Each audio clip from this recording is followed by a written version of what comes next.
Ate, dahil pumasok po kayo sa HMR, 300 pesos or spin the wheel po. Nakasasyak po kayo na. Ate, maaari kayo manalo ng washing machine. At kung ito po yung videographer natin.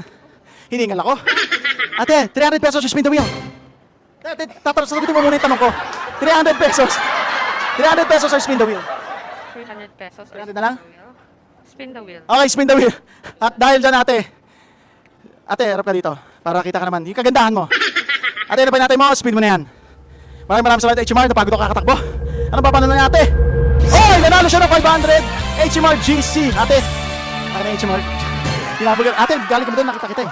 Hinabol ko kayo eh. Ang taba ko na kasi ate. Kaya madali ako mapagod. Kaya talaga pag mataba na. Ate, congratulations. Pwede mo tong... Ate, congratulations. Nanalo ka ng 500 GC. Pwede mo tong gamitin today. Kaya forever. Kahit kailan mo gusto. Bahala ka sa buhay mo ate, ha? Pwede mo gamitin dito. Ate, ano pong nararamdaman mo ngayon? Shock. Paano po yung shock? Nagulat kasi ako nung